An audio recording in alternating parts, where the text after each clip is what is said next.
Hey everyone, welcome back to my channel. आज मैं आपको एक्सप्लेन करने वाली हूँ the night of the comet season 2 का एपिसोड 17।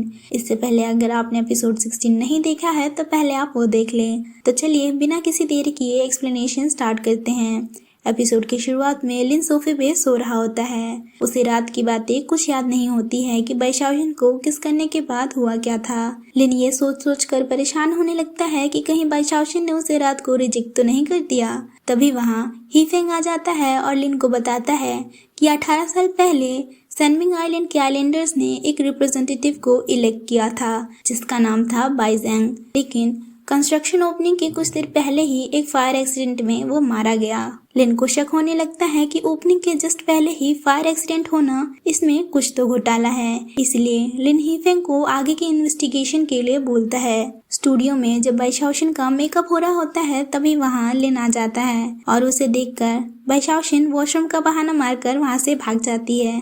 लिन भी उसके पीछे पीछे जाता है और बाइशाओशिन से कल रात के बारे में पूछता है तो बाइशाओशिन बोलती है, तुम्हें कुछ याद नहीं? तभी लिन को सब कुछ याद आ जाता है कि रात को बाइशाओशिन ने लिन का प्रपोजल एक्सेप्ट कर लिया था। फिर क्या था, लिन खुशी के मारे बाइशाओशिन का हाथ पकड़ लेता है, लेकिन बाइशाओशिन अपना हाथ छुड़ाकर बोलती है कि उन्हें कोई देख लेगा। लिन बाइशाओशिन को डिनर के लिए पूछता है और बाइशाओशिन मान जाती है। ऑफिस की छत पर बाइशाओशिन लिन से पूछती है कि उन्हें कोई देख तो नहीं लेगा, तो लिन बोलता है कि नहीं, इस टाइम में कोई नहीं आता। तो बाइशाओशिन लिन को अपने हाथों से खाना खिलाने लगती है। तभी ऑफिस के कुछ एम्प्लॉइज वहां जाते हैं और लिन और बाइशाओशिन को एक साथ देख लेते हैं। लिन उन्हें भगा तो देता है पर बाइशाओशिन गुस्सा हो जाती है और लिन खाने के लिए जब मुंह खोलता है तब बाइशाओशिन उसे खिलाती नहीं बल्कि खुद ही खाने लगती है। स्टूडियो में एम्प्लॉइज बाइशाओशिन से लिन और उसके रिलेशनशिप के बारे में पूछते हैं तो बाइशाओशिन बताने में थोड़ा हिचकिचाती है।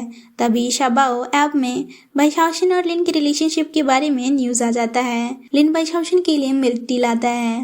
बाइशाओशिन मिल्क टी पीती है तो उसके लिप्स पे थोड़ा सा मिल्क टी लग जाता है और लिन बाइशाओशिन को किस करके मिल्क टी हटा देता है। लिन के जाने के बाद बाइशाओशिन सोचने लगती है, यार ये कितना रोमांटिक है ना, पता नहीं उसने ये सारी चीजें कहाँ से सीखी। कॉफी शॉप में बाइशाओशिन अपने रिलेशनशिप के बारे में दानदन को बताती है तो दानदन बाइशाओशिन को कुछ ट्रिक्स बताती है कि वो अपने रिलेशनशिप को फ्रेश कैसे रखे।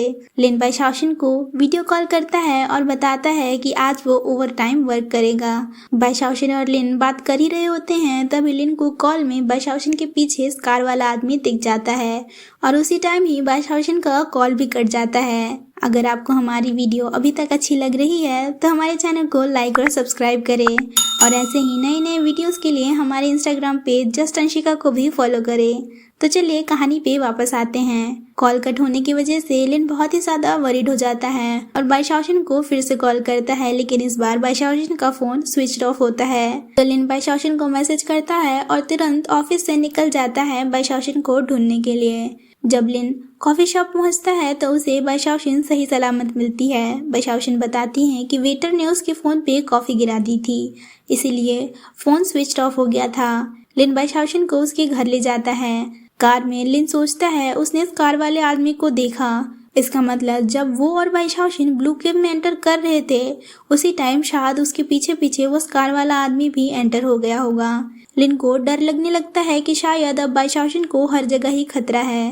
लिन बाइशाओशिन से पूछता है कि क्या उसके डैड ने उसके पास कोई यूएसबी ड्राइव छोड़कर गए थे, तो बाइशाओशिन बोलती है कि उसे इस बारे में कुछ नहीं पता। लिन को बाइशाओशिन की सेफ्टी को लेकर बहुत ही ज्यादा चिंता हो रही थी, इसीलिए वो बाइशाओशिन को कुछ दिनों के लिए अपने घर में चलने के लिए बोलता है, लेकिन बाइशाओशिन बहाना मारने लगती है कि वो नहीं जा सकती। तभी लिन बाइशाओशिन की आंट को एक लड़के के साथ देख लेता है और बाइशाओशिन को छुपाता है। बाइशाओशिन काफी वेट करती है कि वो लड़का घर से बाहर निकले, लेकिन ऐसा कुछ होता तो है नहीं, इसलिए बाइशाओशिन को आंट से पूछना ही पड़ता है कि वो कुछ दिनों के लिए लिन के डॉर्मेट्री में रह सकती है कि नहीं। तो आंट फटाक से हाँ कर देती है।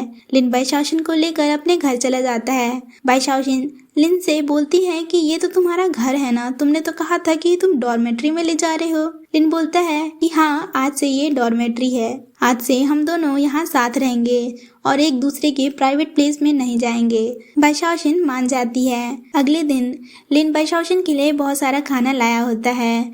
बाइशाओशिन इतना सारा ब्रेकफास्ट देखकर चौंक जाती है और बोलती है तुम तो शेफ हो। तो लिन बोल देता है ये प्यार है। तभी बाई शाओशिन के मुंह में जितना भी पानी भरा होता है वो सारा का सारा वो लिन के ऊपर ही थूक देती है और लिन की शक्ल तो देखने लायक ही बन जाती है। बाई शाओशिन सारा का सारा ब्रेकफास्ट ही खा जाती है और बोलती है कि मैंने थोड़ा ज्यादा खा लिया। तो लिन बोलता है थोड़ा ज्यादा। बाई शाओशिन उसे घूरने लगती है तो लिन बोल देता है मुझे ज्यादा खाने वाली लड़कियां ही बहुत पसंद है। लिन बाई शाओशिन को दोपहर को आइलैंड के इंस्पेक्शन के लिए साथ में चलने के लिए बोलता है। बाई शाओशिन बताती है कि ज्यादा देर बोट पे रहने से उसको चक्कर आने लगता है तो लिन अपना व्हीकल ही बदल देता है। फिर क्या था, लिन और बाई शाओशिन हेलीकॉप्टर से जाते हैं। आइलैंड पे बाई शाओशिन शॉर्ट्स पहनकर आती है तो लिन उसे देखकर कुछ देर के लिए उसके ख्यालों में ही खो जाता है। पर जैसे ही बगल से कोई अनजान आदमी बाई शाओशिन के पास से गुजरता है तो लिन बाई शाओशिन को ढकने लगता है। लिन और बाई शाओशिन आइलैंड पे काफी मजे करते हैं। जब दोनों घर पहुंचते हैं तो बाई शाओशिन को भूख लग जाती है। लिन बताता है कि उसके घर में पॉपकॉर्न है। बाई शाओशिन बोलती है तो चलो मूवी देखते हैं। लेकिन जब लिन पूछता है कि कैसी मूवी देखना चाहती हो तुम, तो बाई शाओशिन बोल देती है हॉरर मूवी। ये सुनकर तो लिन की फटी जाती है। मूवी देखते टाइम लिन इतना ज्यादा डर जाता है कि सारा का सारा पॉपकॉर्न ही उसके हाथों से बाई शाओशिन के सर पे गिर जाता है। इसीलिए लिन को बाई शाओशिन के बाल वॉश करने पड़ते हैं और इसी चक्कर में वो खुद भी गीला हो जाता है। बाई शाओशिन अपने और लिन के बाल एक ही टॉवल से एक साथ पोंछती है। फिर दोनों के बीच एक स्वीट सा किस हो जाता है। लिन सोफे पे लेटा होता है तभी लिन के ग्रैंडपा का कॉल आता है। लिन अपने ग्रैंडपा से बोलता है कि उन्होंने उससे बहुत सारी चीजें छिपा कर रखी है। उसे जानना है कि आखिरकार हुआ क्या था उसके डैड के शिप में। स्कार वाला आदमी कुछ फोटोज मिस्टर यू को देता है और मिस्टर यू फोटोज देखकर बोलता है कि यूएसबी ड्राइव का पता अब हीफेंग को फॉलो करने से ही मिलेगा। वैसे आखिरकार यूएसबी ड्राइव में था क्या, ये तो आपको आगे के एपिसोड्स में ही पता चलेगा। ग्रैंडपा लिन को बताते हैं कि उसके डैड और अंकल बहुत ही अच्छे दोस्त थे, लेकिन जब शिप डैमेज हुआ तभी वहां आग लग गई और शिप में जो भी था वो सारे मारे गए। ग्रैंडपा लिन को उसके डैड की फाइल देते हैं जिसमें उसके डैड ने सैनमिंग आइलैंड की प्लानिंग की थी। लिन को फाइल में एक फोटो मिलती है और एक पेज में एक वर्ड पे सर्कल लगाया होता है और इसी के साथ हमारा एपिसोड 17 खत्म होता है।